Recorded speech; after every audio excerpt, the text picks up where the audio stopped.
ನಡಿ ಈಗ ಶುರು ಮಾಡೋಣ. ಕೇಸರಿಯಿಂದ ಮನೋಲ್ಲಾಸ ಮನಸ್ಸು ಮತ್ತೇರಿ ಕುಣಿದಾಡಿದೆ ನೋಡು, ಮನಸ್ಸು ಮತ್ತೇರಿ ಕುಣಿದಾಡಿದೆ ನೋಡು. ಕ್ಷಣ ಕ್ಷಣವೂ ಆಚರಿಸಿ ಕೇಸರಿ ಹಬ್ಬ. ವಿಮಲ್ ಬಾಯಲ್ಲಿ ಹೇಳಿ ಕೇಸರಿ. ಎಸ್ಐಟಿ ವಕೀಲೆ ಜೈನಾ ಕೊಠಾರಿ ತಮ್ಮ ವಾದವನ್ನು ಮಂಡಿಸಿದ್ದಾರೆ. ಇದು ಅತ್ಯಂತ ಗಂಭೀರ ಪ್ರಕರಣ, ಹಾಗಾಗಿ ಯಾವುದೇ ಕಾರಣಕ್ಕೂ ಇದರಲ್ಲಿ ಜಾಮೀನು ಕೊಡಬಾರದು ಅಂತ ಹೇಳಿ ಇನ್ನೂ ತನಿಖೆ ನಡೀತಾ ಇದೆ, ಇನ್ವೆಸ್ಟಿಗೇಷನ್ ಹಂತದಲ್ಲಿ ಇರೋದ್ರಿಂದ ಯಾವುದೇ ಕಾರಣಕ್ಕೂ ಜಾಮೀನು ಕೊಡಬಾರದು ಅಂತ ಜೈನಾ ಕೊಠಾರಿ ವಾದ ಮಂಡನೆ ಮಾಡಿದ್ದಾರೆ. ಈಗ ಅಶೋಕ್ ನಾಯಕ್ ವಾದಕ್ಕೆ CV ನಾಗೇಶ್ ಆಕ್ಷೇಪ ವ್ಯಕ್ತಪಡಿಸಿದ್ದಾರೆ, ಅಬ್ಜೆಕ್ಷನ್ ರೈಸ್ ಮಾಡಿದ್ದಾರೆ. ಹಾಗಾಗಿ CV ನಾಗೇಶ್ ಏನು ಹೇಳ್ತಾರೆ, ಏನು ಅಬ್ಜೆಕ್ಷನ್ ರೈಸ್ ಮಾಡಿದ್ದಾರೆ ನೋಡಬೇಕಾಗುತ್ತೆ.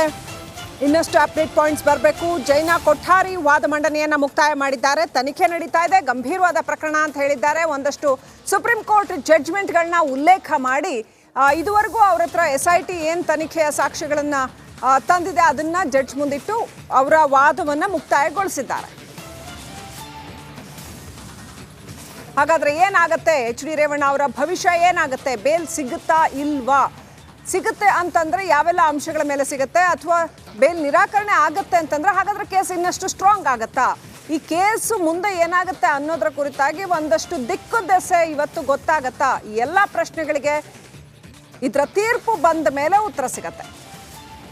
ಅಪ್ಡೇಟ್ ಪಡ್ಕೊಳ್ಳೋಣ. ಮಾದೇಶ್ ನೇರ ಸಂಪರ್ಕದಲ್ಲಿದ್ದಾರೆ. ಮಾದೇಶ್, ಬಹಳ ಕುತೂಹಲಕಾರಿಯಾದಂಥ ಒಂದು ಪ್ರಕರಣ, ಮೇಜರ್ ಪ್ರಕರಣ ಇದು ಅಂತಾನೆ ಹೇಳಬೇಕು. ಯಾಕಂತಂದ್ರೆ ಇಂಥ ಪ್ರಕರಣಗಳಾದಾಗ ರಾಜ್ಯದಲ್ಲಿ ಉಳಿದ ಪ್ರಕರಣಗಳಿಗೂ ಕೂಡ ಇದು ಒಂದು ಮಾರ್ಗದರ್ಶನದ ರೀತಿಯಲ್ಲಿ ತೀರ್ಪು ಇರುತ್ತೆ ಅಂತ ಹೇಳಲಾಗತ್ತೆ. ಸೊ ಏನಾಗುತ್ತೆ ಇದರಲ್ಲಿ ಅಂತ ಜೈನಾ ಕೊಠಾರಿ ವಾದ ಮಂಡನೆ ಮುಕ್ತಾಯ. ಮಾದೇಶ್, ಈಗ ಪ್ರಶ್ನೆ ಇರ್ತಕ್ಕಂಥದ್ದು CV ನಾಗೇಶ್ ಅವರಿಗೆ ಇನ್ ಜನರಲಿ ಯಾವ ಗ್ರೌಂಡ್ಸ್ ಮೇಲೆ ಅವರು ಬೇಲ್ ಕೊಡ್ಬೋದು ಅಂತ ಹೇಳ್ತಾರೆ ಅಂತ ಒಂದು. ಮಾದೇಶ್, ಇನ್ನೊಂದು ವಿಚಾರ, ನಾನು ಆಗಲೇ ಪ್ರಶ್ನೆ ಕೇಳ್ತಾ ಇದ್ದೆ, ಸಾರಾ ಮಹೇಶ್ ಒಂದು ವಿಷಯ ಎತ್ತಿದ್ರು ಇಲ್ಲಿ. ಆ ಕಂಪ್ಲೇಂಟ್ ಕೊಟ್ಟಿದ್ದಾನಲ್ಲ ವ್ಯಕ್ತಿ, ನನ್ನ ತಾಯಿ ಕಿಡ್ನಾಪ್ ಆಗಿದ್ದಾರೆ ಅಂತ ಕಂಪ್ಲೇಂಟ್ ಕೊಟ್ಟಿದ್ದಾನಲ್ಲ, ಆ ವ್ಯಕ್ತಿ ಬಗ್ಗೆ ಏನಾದರೂ ರೆಫರೆನ್ಸ್ ಬಂತಾ ಮಾದೇಶ್ ಈ ಇಡೀ ವಾದದಲ್ಲಿ?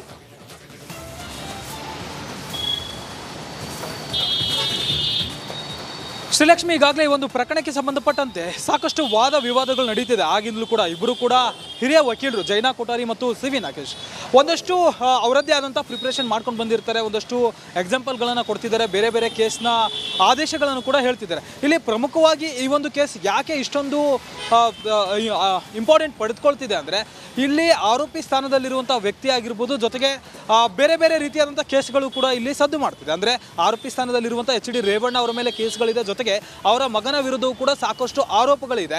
ಈ ಒಂದು ಪ್ರಕರಣ ಸಾಕಷ್ಟು ಗಂಭೀರತೆ ಇರೋದ್ರಿಂದ ಜಾಮೀನನ್ನು ಕೊಡಬಾರ್ದು ಅಂತೇಳಿ ಜೈನಾ ಕೊಠಾರಿ ಅವರು ನ್ಯಾಯಾಧೀಶರಿಗೆ ಮನವಿ ಮಾಡ್ತಿದ್ದಾರೆ. ಜೊತೆಗೆ ಇಲ್ಲಿವರೆಗೂ ಕೂಡ ಏನೆಲ್ಲ ಕೇಸ್ ತನಿಖೆ ಆಗಿದೆ, ಈ ಒಂದು ಆಧಾರದ ಮೇಲೆ ಒಂದಷ್ಟು ಎವಿಡೆನ್ಸ್ಗಳು ನಮ್ಮ ಹತ್ರ ಇದೆ. ಜೊತೆಗೆ ಈ ನಿನ್ನೆ ವಿಡಿಯೋ ಏನು ರಿಲೀಸ್ ಆಗಿದೆ, ಅದಕ್ಕೂ ಮುಂಚೆ ಸಂತ್ರಸ್ತೆ ಹೇಳಿಕೆ ಕೊಟ್ಟಿರುವಂಥ ಒಂದಷ್ಟು CDಗಳು ಕೂಡ ನಮ್ಮ ಹತ್ರ ಇದೆ. ಆ ಎಲ್ಲ ಎವಿಡೆನ್ಸ್ಗಳನ್ನು ಕೂಡ ನಾನು ನಿಮಗೆ ಸಬ್ಮಿಟ್ ಮಾಡ್ತೇನೆ. ಯಾವುದೇ ಕಾರಣಕ್ಕೂ ಕೂಡ ಅವರಿಗೆ ಜಾಮೀನು ಕೊಡಬಾರ್ದು, ಯಾಕಂದರೆ ಅವರ ವಿರುದ್ಧ ಈ ಒಂದು ಆರೋಪ ಇದೆ. ಈಗಾಗಲೇ ಈ ಒಂದು ಪ್ರಕರಣ ಸಾಕಷ್ಟು ಗಂಭೀರತೆ ಇದೆ. ಜೊತೆಗೆ ಅವರ ಮಗ ವಿದೇಶದಲ್ಲಿದ್ದಾರೆ, ಆತನ ವಿರುದ್ಧವೂ ಕೂಡ ಸಾಕಷ್ಟು ಆರೋಪಗಳಿದೆ. ಹೀಗಾಗಿ ಇಂಥ ಸಂದರ್ಭದಲ್ಲಿ ಸಾಕಷ್ಟು ಪ್ರಭಾವ ಬಳಸುವಂಥ ಸಾಧ್ಯತೆ ಇರುತ್ತೆ. ಹೊರಗಡೆ ಹೋದ್ಮೇಲೆ ಬೇರೆ ಬೇರೆ ಸಂತ್ರಸ್ತೆಯರಿಗೂ ಕೂಡ ಒಂದಷ್ಟು ಬೆದರಿಕೆ ಒಡ್ಡುವಂಥ ಸಾಧ್ಯತೆ ಇರುತ್ತೆ. ಹೀಗಾಗಿ ಈ ಒಂದು ಪ್ರಕರಣವನ್ನು ತೀರಾ ಗಂಭೀರ ಅಂತ ಪರಿಗಣಿಸಿ ಅವರಿಗೆ ಜಾಮೀನನ್ನು ಕೊಡಬಾರ್ದು ಅಂತೇಳಿ ಈಗಾಗಲೇ ಜೈನಾ ಕೊಠಾರಿ ಅವರು ಕೂಡ ವಾದ ಮಾಡುವಂಥ ಕೆಲಸ ಮಾಡಿದರು. ಮತ್ತೊಂದು ಕಡೆ CV ನಾಗೇಶ್ ಅವರು ಕೂಡ ಜಾಮೀನು ಕೊಡಿಸೋದಕ್ಕೆ ಎಲ್ಲ ರೀತಿಯಾದಂಥ ಇಷ್ಟೊತ್ತು ಕೂಡ ಏನೆಲ್ಲ ಜೈನಾ ಕೊಠಾರಿ ಅವರು ವಾದ ಮಾಡಿದ್ರು ಅವನ್ನು ಗಮನಿಸುವಂಥ ಕೆಲಸವನ್ನು ಮಾಡಿದ್ರು. ಜೊತೆಗೆ ಏನೆಲ್ಲ ಎವಿಡೆನ್ಸ್ಗಳನ್ನು ಸಬ್ಮಿಟ್ ಮಾಡ್ತಿದ್ರು ಅವೆಲ್ಲವನ್ನು ಕೂಡ ಪರಿಶೀಲನೆ ಮಾಡುವಂಥ ಕೆಲಸವನ್ನು ಮಾಡ್ತಿದ್ರು. ಒಂದಷ್ಟು ಹೈಕೋರ್ಟ್ ಆಗಿರ್ಬೋದು ಮತ್ತು ಸುಪ್ರೀಂ ಕೋರ್ಟ್ನ ಆದೇಶಗಳನ್ನು ಕೂಡ ಜೈನಾ ಕೊಠಾರಿ ಅವರು ಸಬ್ಮಿಟ್ ಮಾಡುವಂಥ ಕೆಲಸವನ್ನು ಮಾಡಿದ್ರು. ಜೊತೆಗೆ ಒಂದಷ್ಟು ಎವಿಡೆನ್ಸ್ಗಳಿದೆ ಅಂತೇಳಿ ಅವುಗಳನ್ನು ಕೊಟ್ಟಿದ್ರು. ಅವೆಲ್ಲವನ್ನು ಕೂಡ ಪರಿಶೀಲನೆ ಮಾಡುವಂಥ ಕೆಲಸಕ್ಕೆ CV ನಾಗೇಶ್ ಅವರು ಮುಂದಾಗಿದ್ದಾರೆ. ಜೊತೆಗೆ ಇಲ್ಲಿ ಯಾವ ಗ್ರೌಂಡ್ಸ್ ಮೇಲೆ CV ನಾಗೇಶ್ ಅವರು ವಾದ ಮಾಡಬಹುದು ಅನ್ನೋದನ್ನು ಹೇಳೋದಾದ್ರೆ ಇಲ್ಲಿ 2-3 ಇಂಪಾರ್ಟೆಂಟ್ ಥಿಂಗ್ಸ್ ಇರುತ್ತೆ. ಒಂದು ಏನಂತಂದರೆ, ಈಗಾಗಲೇ ಅವರು ಕಸ್ಟಡಿಗೆ ಬಂದಿದ್ರು, ಇನ್ಮೇಲೆ ಕಸ್ಟಡಿಗೆ ಬೇಕಾದರೂ ಕೂಡ ಹೋಗ್ತಾರೆ, ತನಿಖೆಗೆ ಏನೆಲ್ಲ ಸಹಕಾರ ಬೇಕು ಆ ಒಂದು ಸಹಕಾರವನ್ನು ಕೊಡ್ತಾರೆ ಅಂತೇಳಿ ಹೇಳಬೇಕಾಗುತ್ತೆ. ಯಾಕಂದರೆ ಅದು ಮೇಜರ್ ಕೇಸ್ ಆಗಿರೋದ್ರಿಂದ ಯಾವುದೇ ರೀತಿಯಾದಂಥ ಇಲ್ಲಿ ಏನು ಡೌಟ್ಗಳಿದೆ, ಮುಖ್ಯವಾಗಿ SIT ಪರ ವಕೀಲರು ಒಂದಷ್ಟು ಡೌಟ್ಗಳನ್ನು ಇಲ್ಲಿ ಹೇಳ್ತಿದ್ದಾರೆ. ಒಂದು, ಈ ವ್ಯಕ್ತಿ ಅಂದರೆ ಆರೋಪಿ ಸ್ಥಾನದಲ್ಲಿ ಇರುವಂತಹ HD ರೇವಣ್ಣವರು ಪ್ರಭಾವಿ ವ್ಯಕ್ತಿಯಾಗಿದ್ದಾರೆ. ಇವರಿಂದ ಸಂತ್ರಸ್ತೆಯರಿಗೆ ಬೆದರಿಕೆ ಹೋಗುವಂಥ ಸಾಧ್ಯತೆ ಇದೆ ಅಂತ ಹೇಳ್ತಾರೆ. ಅದರದ ಒಂದು ಆಧಾರದ ಮೇಲೆ ಅಂದರೆ ಆ ರೀತಿಯಾದಂಥ ಘಟನೆಗಳು ಆಗೋದಿಲ್ಲ ಅಂತೇಳಿ ಸಿ ವಿ ನಾಗೇಶ್ ಅವರು ಒಂದು ಗ್ಯಾರಂಟಿಯನ್ನು ಕೊಡಬೇಕಾಗುತ್ತೆ. ಅಂದರೆ ಈ ರೀತಿಯಾಗಿ ಆಗೋದಿಲ್ಲ ಅಂತೇಳಿ ಮುಚ್ಚಳಿಕೆ ಪತ್ರವನ್ನು ಕೂಡ ಬರೆಸಿಕೊಳ್ಳುವಂಥ ಸಾಧ್ಯತೆ ಇದೆ. ಮತ್ತೊಂದು ಕಡೆ ಅವರ ಹೆಲ್ತ್ ಇಶ್ಯೂಸ್ ಕೂಡ ಇಲ್ಲಿ ತುಂಬ ಇಂಪಾರ್ಟೆಂಟ್ ಆಗುತ್ತೆ. ಈಗಾಗಲೇ ಅವರು ತಮಗೆ ಹೊಟ್ಟೆ ಉರಿ ಇದೆ ಅಂತ ಹೇಳಿದ್ದಾರೆ. ಜೊತೆಗೆ ಜೈಲಿನಲ್ಲಿದ್ದಾಗಲೂ ಕೂಡ ಅಲ್ಲಿನ ಅಧಿಕಾರಿಗಳಿಗೂ ಕೂಡ ಅವರ ಅನಾರೋಗ್ಯದ ಬಗ್ಗೆ ಹೇಳ್ಕೊಂಡಿದ್ದಾರೆ. ಆ ಒಂದು ಗ್ರೌಂಡ್ಸ್ನ ಆಧಾರದ ಮೇಲೆ ಕೂಡ ವಾದ ಮಾಡುವಂಥ ಸಾಧ್ಯತೆ ಇದೆ. ಇದೆಲ್ಲದರ ಜೊತೆಗೆ ಮತ್ತೆ ಮುಂದಿನ ತನಿಖೆ ಏನೇ ಆದರೂ ಕೂಡ ಅದಕ್ಕೆ ಎಲ್ಲದಕ್ಕೂ ಕೂಡ ಸಹಕಾರ ನೀಡ್ತಾರೆ. ಅದಕ್ಕೆ ಕೂಡ ಒಂದು ಒಪ್ಪಿಗೆ ಪತ್ರವನ್ನು ಕೂಡ ಬರೆಸಿಕೊಳ್ಳುವಂಥ ಸಾಧ್ಯತೆ ಇರುತ್ತೆ. ಇದರ ಜೊತೆಗೆ ವಿಡಿಯೋವನ್ನು ಸಂತ್ರಸ್ತೆ ಏನು ಬಿಟ್ಟಿದ್ದಾಳಲ್ಲ, ಅಂದರೆ ತಾವು ತಮ್ಮನ್ನ ಯಾರು ಕೂಡ ಕಿಡ್ನಾಪ್ ಮಾಡಿರಲಿಲ್ಲ, ಸಂಬಂಧಿಕರ ಮನೇಲಿ ಇದ್ದೇನೆ ಅಂತ ಹೇಳಿದಾರಲ್ಲ, ಅದರ ಒಂದು ಅದನ್ನು ಕೂಡ ಇಲ್ಲಿ ಮೆನ್ಷನ್ ಮಾಡುವಂಥ ಸಾಧ್ಯತೆ ಇದೆ.